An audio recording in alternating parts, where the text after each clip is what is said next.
Bonjour, je suis Régent Saint-Hilaire et je vais vous présenter les nouveautés bandes dessinées pour le secteur adulte qui sont présentées dans la salle de montre du mois de décembre. Et on va débuter avec Aimé de Young, aux éditions La Boîte à Bulles. L'album s'intitule Taxi, récit depuis la banquette arrière. Aimé de Young qui nous a vraiment frappé ce printemps dernier avec Jour de sable aux éditions Dupuis, qui était tout à fait merveilleux. Là, on est plus dans l'introspection, c'est autobiographique, et c'est un récit croisé en 4 étapes, 4 voyages de taxi. On va passer de Los Angeles à Paris, de Paris à Jakarta, et de Jakarta à Washington.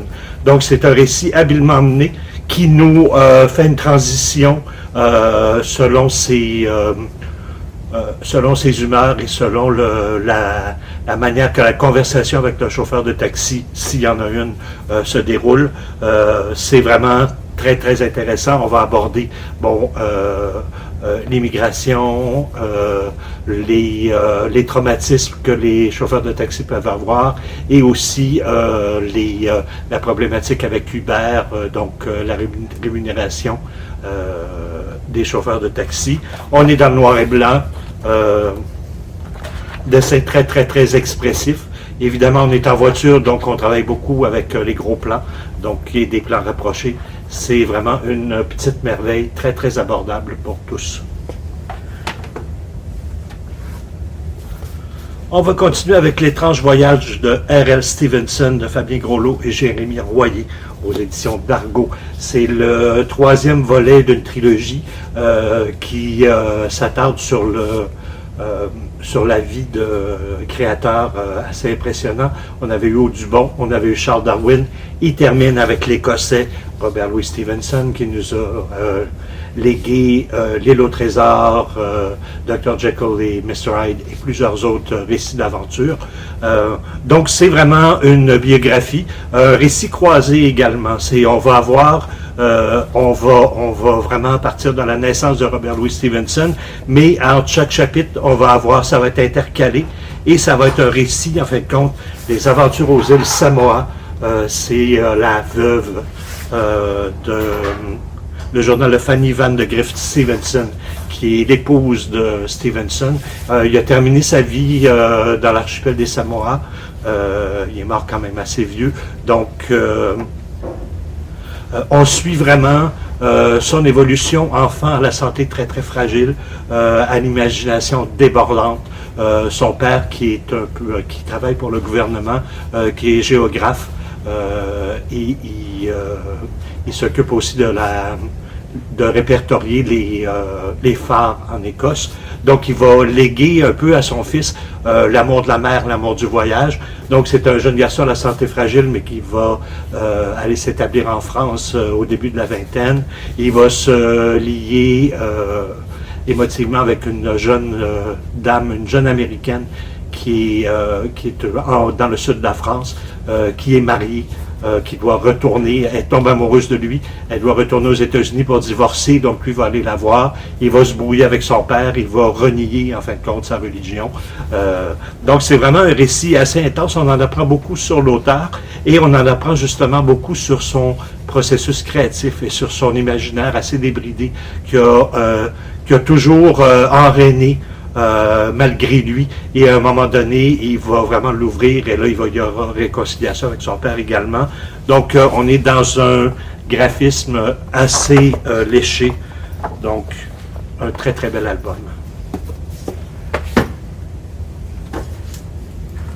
Le prochain, La désolation de Apollo et Gauthier aux éditions d'Argo, qui est finaliste du prix des libraires bande dessinée 2021-2022. Et avec raison, c'est un récit bouleversant. Ça débute à l'île de la Réunion. Bon, Apollo était réunionnais, donc ses récits sont toujours un peu empreints de cette île-là. Un réunionnais qui vit une séparation avec sa copine, qui décide de partir dans l'archipel des Kerguelen. Les Kerguelen, en fin de compte, c'est un archipel français, c'est un chapelet d'îles, c'est les îles les plus près de l'Antarctique. Donc, la plupart du temps, il y a très peu de touristes. C'est surtout des scientifiques qui se réunissent là. Donc, il accepte quelques touristes à chaque année. Lui, il va aller là, il va être un peu larisé, il va être un peu boudé par les scientifiques qui commencent à trouver ça un peu incommodant que des touristes puissent venir parce que c'est quand même un microclimat très, très, très fragile. Et il y a eu plusieurs bouleversements là, écologiques sur l'île. Justement, quand des gens ont amené, ils ont amené des poules, il y a des souris qui étaient dans les bateaux qui sont arrivés. Ça a vraiment carrément démoli l'écosystème de l'île. C'est une île de roche avec quelques petites touffes là, de végétation, surtout de la mousse. Et lui, il va partir en expédition et il va être pris dans un engrenage assez fataliste. Je ne vous raconterai pas la fin, qui est vraiment digne là, des films américains un peu fatalistes des années 70. Donc, un récit assez troublant. Un dessin qui est quand même faussement naïf, hyper travaillé. On y va beaucoup justement on joue beaucoup sur l'ambiance. C'est vraiment très, très angoissant et tout à fait merveilleux.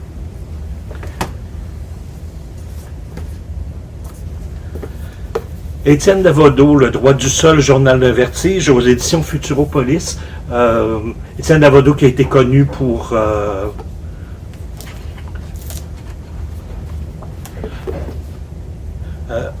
il a été connu pour Les Ignorants. D'ailleurs, il y a une nouvelle édition, 10e anniversaire. Là, en fin de compte, il part de la grotte de Pechmerle, qui est dans le sud de la France. La grotte de Pechmerle, c'est un lieu où il y a des peintures rupestres, il y a plus de 10 000 ans. Il y a nos ancêtres ont peint, en fin de compte, des scènes du quotidien avec énormément d'animaux. Donc, il part de là. Et il se rend en pèlerinage jusqu'à Bure, à 800 km. Donc, ça va être une randonnée pédestre, un pèlerinage qui est un peu plus une réflexion, en fin de compte, sur la passation du patrimoine et une espèce de conscience sociale, là, de conscience de l'humanité, parce qu'à Bure, dans quelques années, il y aura enfouissement à 1,5 km de profondeur. Il va y avoir un enfouissement de déchets nucléaires. Donc, lui, il part vraiment de la peinture rupestre et nous, dans 10 000 ans, les humains vont se retrouver avec des déchets nucléaires et en même temps, c'est super dangereux. Donc, il va y avoir de la ventilation 24 heures sur 24. Si jamais il y a une catastrophe, il n'y a pas d'électricité, il y a une panne de courant, ça pourrait vraiment créer une catastrophe écologique. Donc, c'est un peu une réflexion sur la création. Il va se rendre de village en village et au début de son pèlerinage, tout le monde lui dit non, mais Compostelle, c'est de l'autre côté. Donc, il y a une espèce de petit running gag qui s'installe. C'est toujours le dessin, toujours très, très léché, très intimiste de Étienne Davodeau. C'est un récit vraiment de rencontre également. Il y a des auteurs qui vont venir faire quelques jours. Sa femme va venir passer une semaine avec lui. Donc, c'est quand même une grande randonnée. C'est un hommage à la nature française. C'est un hommage aussi à la mémoire des ancêtres et une réflexion sur le legs empoisonné qu'on est en train de laisser à l'humanité. Donc, un album assez essentiel qui est pas, c'est pas dogmatique, c'est vraiment, c'est une réflexion personnelle, mais qui touche vraiment là, l'imaginaire là, et les préoccupations écologiques du moment. Donc, c'est vraiment tout à fait incroyable. A Pig Story de Kate Charlesworth aux éditions Casterman. C'est un récit, c'est autobiographique. C'est une grande saga, en fin de compte, des droits LGBT. Kate Charlesworth, qui est née dans les années 50 en Angleterre, va découvrir assez vite, dans la début vingtaine, qu'elle est attirée par les femmes, donc elle devra le cacher à sa famille. Et on est vraiment dans un récit, bon, c'est le récit intime, mais on a un paquet de petits encarts. Donc elle va nous parler de Alan Turing, bon, qui est un très grand scientifique qui a aidé beaucoup là, qui a provoqué un petit peu, qui a accéléré la fin de la Deuxième Guerre mondiale, qui est homosexuel et qui a été honni de la société, devenu de héros à paria. Donc on va nous parler aussi d'écrivains, de comédiens, de films et de romans, des romans d'Alec Baldwin, donc pas d'Alec Baldwin, pardon, de James Baldwin, qui était un des premiers romans en fait contre homosexuels, qui a été un petit peu mal reçu aux États-Unis et en Angleterre. Donc c'est vraiment, et on y va aussi avec le Front de libération des homosexuels. Donc c'est vraiment un parcours des luttes et de l'acceptation de soi et de l'acceptation des autres. C'est tout sauf dogmatique et c'est une mine d'informations incroyable parce qu'on a toujours ces petits encarts et on se rend même jusque dans les années 90. On va parler de Boy George, de David Bowie,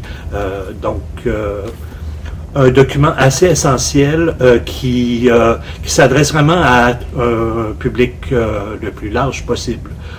C'est vraiment, premièrement, c'est un récit autobiographique, donc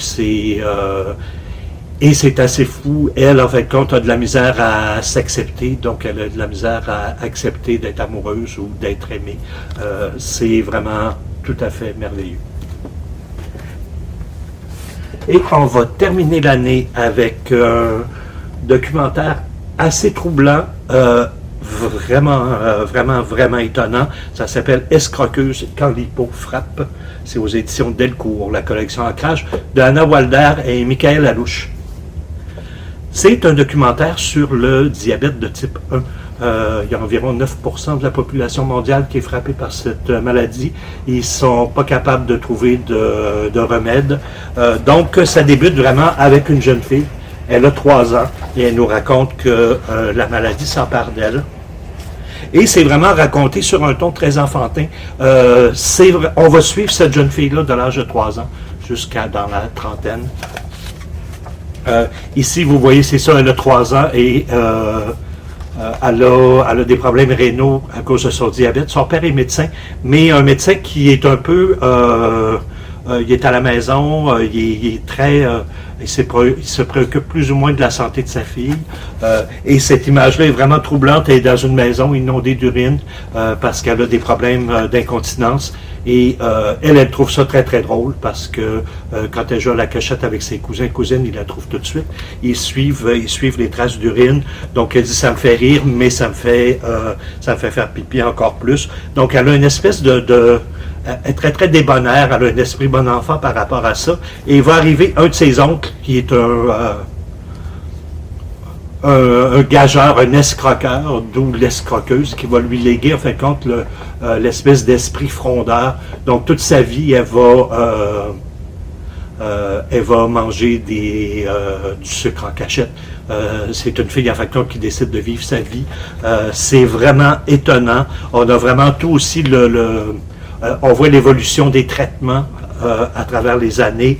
On a beaucoup de témoignages. Et il y a un passage qui est vraiment très drôle où elle est à l'adolescence et elle a à choisir entre Roch Voisine et Michel Montignac. Et évidemment, c'est Roch Voisine qui va gagner. Donc, c'est vraiment le récit d'une jeune fille qui est très malade, mais qui veut vivre sa vie normalement, mais que son environnement social et familial lui remet toujours dans le visage qu'elle est malade. Et à la fin, on a un dossier sur la recherche qui est assez insuffisante sur les prix des médicaments qui n'arrêtent pas d'augmenter, sur les applications gratuites qui dérangent beaucoup les pharmaceutiques. Donc, c'est un document assez essentiel qui est pas facile d'approche au début. Vous voyez, le dessin est quand même assez éclaté. On embarque, c'est très, très immersif. Et c'est une de mes très belles lectures de l'année 2021. Et sur ce, je vais vous souhaiter de joyeuses fêtes et on se revoit en 2022.